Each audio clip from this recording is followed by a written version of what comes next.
Good morning. मैं दिलीप नारायण व्यास वैभव online classes से आपका हार्दिक अभिनंदन।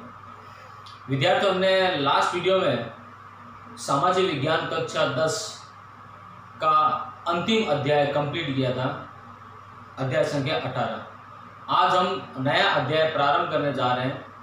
वह अध्याय है चैप्टर संख्या 17, जिसका नाम है मुद्रा और वित्तीय संस्थाएं। यह चैप्टर बहुत इंपॉर्टेंट चैप्टर है। इस चैप्टर से रिलेटिव कुछ महत्वपूर्ण प्रश्न हम करने जा रहे हैं, जो कि व्हाइट बोर्ड पर प्रश्न लिखे हैं। तो आइए चलते हैं, कुछ अन्य महत्वपूर्ण प्रश्न इस चैप्टर से रिलेटिव हम आज करते हैं। व्हाइट बोर्ड की व्हाइट स्क्रीन पर बड़े ध्यान से देखिए, कुछ प्रश्न लिखे हुए हैं, जिसमें पहला प्रश्न है मुद्रा किसे कहते हैं। मुद्रा का मतलब होता है वस्तु और सेवाओं के लिए हम बाजार जाते हैं। सरल शब्दों में समझाता हूं, बाजार जाते हैं, बाजार से वस्तुएं खरीदते हैं और सेवाएं लेते हैं। वस्तु और सेवाओं के बदले में हम जो भुगतान करते हैं वह मुद्रा कहलाती है। सिंपल सी बात है, जैसे हम बाजार जाते हैं, सामान खरीद कर लाते हैं, सामान खरीद कर लाते हैं तो हम क्या देते हैं बदले में? रुपए देते हैं। वो रुपए क्या है? मुद्रा है। सेवाएं लेते हैं, जैसे आप विद्यालय पढ़ते हैं तो विद्यालय से क्या ले रहे हैं आप? सेवा ले रहे हैं। अस्पताल जाते हैं, क्या ले रहे हैं आप? सेवा ले रहे हैं। पोस्ट ऑफिस जाते हैं, बैंक जाते हैं, डाकघर जाते हैं, तो वहां पर आप क्या ले रहे हैं? सेवाएं ले रहे हैं। तो कहने का तात्पर्य क्या है कि वस्तु और सेवाओं के बदले में हम जो भुगतान करते हैं वो मुद्रा कहलाती है। दूसरा प्रश्न है विनिमय किसे कहते हैं। देखो, विनिमय को सरल शब्दों में कहते हैं आदान प्रदान करना, लेन देन करना, वो विनिमय कहलाता है। लेकिन इसका आंसर ये होगा वस्तु, सेवा और मुद्रा का। वस्तु, ये शब्द ध्यान रखना, वस्तु हो, कोई सेवा हो या मुद्रा का किसी अन्य वस्तु और सेवा के बदले आदान प्रदान करना, वह विनिमय कहलाता है। तीसरा प्रश्न है भारतीय मुद्रा या करेंसी का नाम बताएं। भारतीय मुद्रा और करेंसी का नाम क्या है? भारतीय रुपया, भारतीय रुपया और पैसा, ये इंडियन करेंसी का नाम है। क्या नाम है? भारतीय रुपया और पैसा। चौथा प्रश्न है भारतीय मुद्रा का प्रतीक क्या है? यह किसने तैयार किया था? देखो, भारतीय मुद्रा का जो प्रतीक आपने देखा होगा, भारतीय मुद्रा का जो प्रतीक है वो इस प्रकार से लिखा हुआ होता है आपको, इससे बीच में एक लाइन होती है। भारतीय मुद्रा का जो प्रतीक है वो हिंदी के देवनागरी भाषा या हिंदी के देवनागरी लिपि के हिंदी के देवनागरी लिपि का र और लैटिन इंग्लिश का आर के समान है। और यह प्रतीक किसने तैयार किया था? डी उदय कुमार ने। किसने तैयार किया था? डी उदय कुमार ने यह सिंबल या यह प्रतीक तैयार किया था, जो हिंदी भाषा के देवनागरी लिपि के र और लैटिन के आर के समान है। और यह प्रतीक डी उदय कुमार ने तैयार किया था। पांचवा प्रश्न है अंग्रेजी भाषा के शब्द मनी की उत्पत्ति किस भाषा से हुई है? तो अंग्रेजी भाषा के शब्द मनी शब्द प्राय कर अपन यूज करते हैं, सुनते भी हैं, बोलते भी हैं, मनी। तो अंग्रेजी भाषा के जो मनी शब्द है उसकी उत्पत्ति किस भाषा से हुई है? तो अंग्रेजी भाषा का शब्द मनी, इसकी उत्पत्ति लैटिन भाषा के मोनेटे से हुई है। किससे हुई है? लैटिन भाषा के मोनेटा से हुई है। मोनेटा एक देवी का नाम है जिसको धन की देवी माना जाता है, उसे लैटिन भाषा के मोनेटा से मनी शब्द की उत्पत्ति हुई है। छठा प्रश्न है वह राष्ट्र जिसने विश्व सर्वप्रथम सिक्के जारी किए थे। तो वह राष्ट्र कौन सा जिसने विश्व सर्वप्रथम सिक्के जारी किए थे? वो अपना देश है भारत देश। भारत और चीन और मिस्र, ये ऐसे राष्ट्र माने जाते हैं जिन्होंने विश्व में सर्वप्रथम सिक्के जारी किए थे। खुदाई से हमें, जैसे भारतीय जो प्राचीन सभ्यता है सिंधुघट्ट सभ्यता से हमें खुदाई में हमें सिक्के प्राप्त हुए, जिससे पता चलता है कि विश्व में सर्वप्रथम सिक्के जारी करने वाला देश कौन से? भारत है, चीन और मिस्र है। सातवां प्रश्न है भारत में पहला रुपया कब और किसने जारी किया था? तो भारत में सबसे पहले जो रुपया जारी किया था वो शेरशाह सूरी ने। अफगान शासक आपको बताइए, शेरशाह सूरी अफगान शासक था। इसने भारत में सर्वप्रथम पहला रुपया जारी किया था। और रुपया कब जारी किया था? लगभग 1540 से लेकर 1545 ईस्वी के मध्य। 8वां प्रश्न बहुत इंपॉर्टेंट है, 8वां 9वां 10वां तीनों प्रश्न बहुत इंपॉर्टेंट रहेंगे परीक्षा की दृष्टि से। तो 8वां प्रश्न है विमुद्रीकरण किसे कहते हैं, या प्रश्न यूं आ सकता है मुद्रा का विमुद्रीकरण किसे कहते हैं। सिंपल भी आ सकता है विमुद्रीकरण किसे कहते हैं, विमुद्रीकरण से आप क्या समझते हैं, या मुद्रा का विमुद्रीकरण किसे कहते हैं, या मुद्रा के विमुद्रीकरण से आप क्या समझते हैं।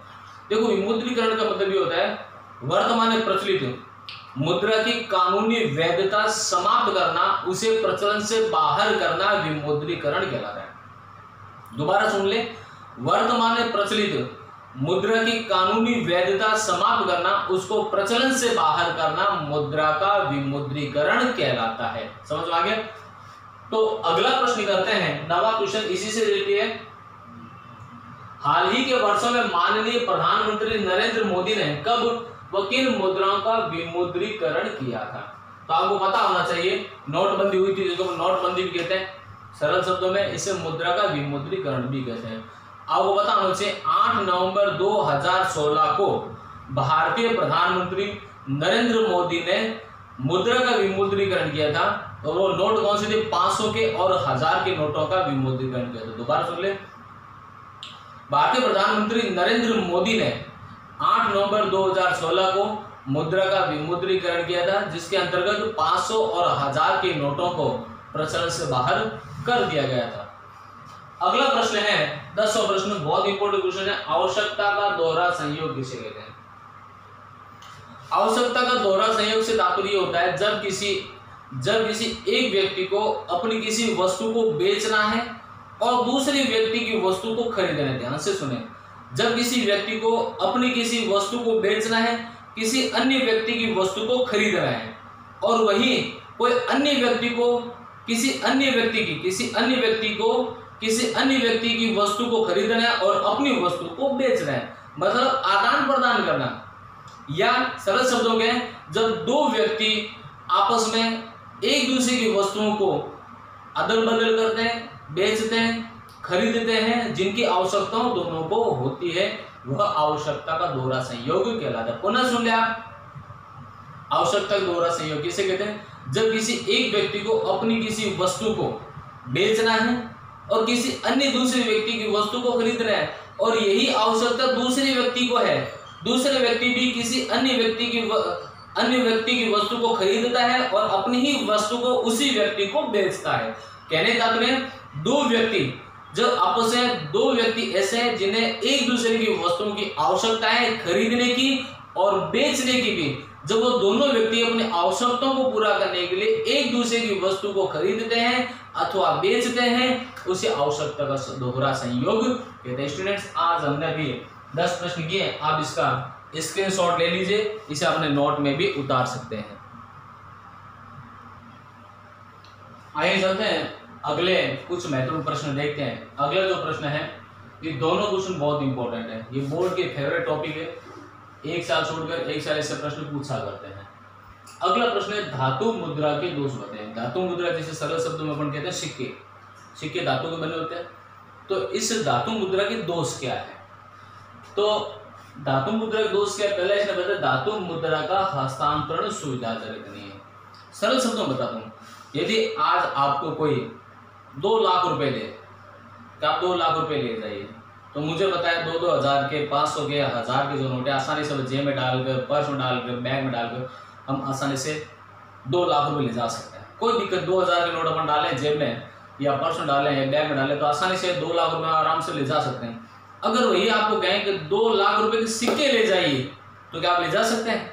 बहुत मुश्किल काम होता है। इसलिए कहा जाता है ये धातु मुद्रा का बहुत बड़ा दोष है कि धातु मुद्रा का हस्तांतरण सुविधाजनक नहीं होता, क्योंकि वजनी होती है, भारी होती है। सिक्कों में क्या होता है, वजन होता है, भार होता है, इसलिए धातु मुद्रा का हस्तांतरण आसानी से नहीं होता।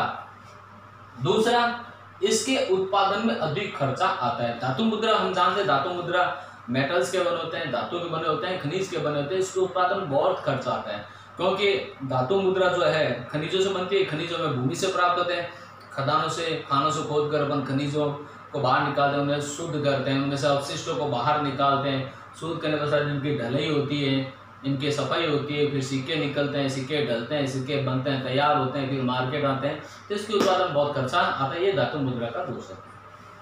तीसरा, मुद्रा की बढ़ती आवश्यकता को आसानी से पूरा नहीं किया जा सकता। अगर मुद्रा की अधिक आवश्यकता है बाजार में तो धातु मुद्रा के माध्यम से इस आवश्यकता को आसानी से पूरा नहीं किया जा सकता।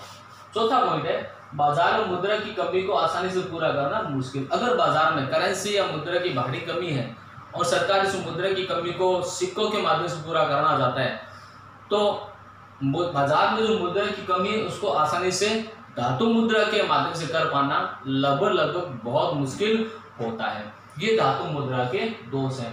धातु मुद्रा का सबसे बड़ा जो फायदा है, इसके जो लाभ है, इसके जो गुण है वो यही है कि धातु मुद्रा टिकाऊ होती है, वजनदार होती है, इसके सड़ने के इसके गलने के या फटने के चांस नहीं होती, ये लंबे समय तक बाजार में चल सकते हैं। ये इसका सबसे बड़ा फायदा, इसका गुण है। अगले प्रश्न की तरफ चलते हैं जो कि 12 प्रश्न है। 12 प्रश्न क्या है, पत्र मुद्रा की विशेषता होती है। पत्र मुद्रा जिसको हम सरल शब्दों में कहते हैं कागज के नोट, पत्र मुद्रा मतलब कागज के नोट, इनकी क्या विशेषता है? तो इनकी विशेषता तो बताते हैं, जो धातु मुद्रा के दोष है वही पत्र मुद्रा की विशेषता है, जस्ट इसका उल्टा है। जो धातु मुद्रा के दोष है वही पत्र मुद्राओं की क्या है, विशेषता है। तो पत्र मुद्रा की विशेषता आपको बतलाते हैं। पहला, पत्र मुद्रा का हस्तांतरण आसानी से होता है। जैसे मैंने अभी आपको बताया, कम कागज के नोट जो है पत्र मुद्रा, उसको आसानी से अपन जेब में डाल के 2-5 लाख रुपए, 1 लाख रुपए, 50,000 आराम से ले जा सकते हैं। सिक्कों को, धातु के सिक्कों को नहीं ले जा सकते। ये पत्र मुद्रा की विशेषता है क्या, कि पत्र मुद्रा का हस्तांतरण आसानी से होता है। ओके। दूसरे, इसके उत्पादन में कम व्यय आता है। धातु मुद्रा के उत्पादन बहुत व्यय आता है, लेकिन पत्र मुद्रा के उत्पादन में ज्यादा व्यय नहीं आता। धातु मुद्रा की तुलना में बहुत कम खर्चा है, बहुत कम व्यय होता है। तीसरा, मुद्रा की बढ़ती आवश्यकता को आसानी से पूरा किया जा सकता है। पत्र मुद्रा के माध्यम से हम मुद्रा की जो आवश्यकता है उससे बड़ी आसानी से पूरा कर सकते हैं। आपको पता हो तो जैसे अभी जस्ट अपन ने किया था कि 8 नवंबर 2016 को भारत के प्रधानमंत्री माननीय नरेंद्र मोदी ने मुद्रा का विमुद्रीकरण किया। आप सबको मुझे बड़ी आसानी से याद है, 2016 में 8 नवंबर 2016 को मुद्रा का विमुद्रीकरण होता, 500 और 1000 के नोट मार्केट से बंद हो गए। तो उस समय आपको पता होगा कि जस्ट कुछ ही दिनों में, 2 या 3 दिनों में पूरे बाजार में 2000 के नोट आ गए थे। तो आप सोचिए 2000 के नोटों की जो प्रिंटिंग है उसमें ज्यादा समय नहीं लगा होगा। पूरे भारत में 2000 के नोट, उसके वजह से 500 के नोट भी आ गए, 100 के नोट भी आ गए, लेकिन 2000 के नोट की सप्लाई सबसे जल्दी, वो भी कितने दिनों में, मात्र 2 या 3 दिनों में। तो इससे क्या स्पष्ट होता है कि मुद्रा की जो बढ़ती आवश्यकता है उससे बड़ी आसानी से पत्र मुद्रा के माध्यम से पूरा किया जा सकता है। अगला है, बाजार में मुद्रा की कमी को आसानी से पूरा किया जा सकता है।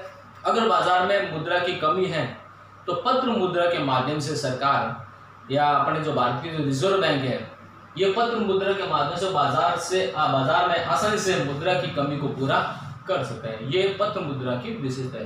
पत्र मुद्रा के दोष बताता हूं।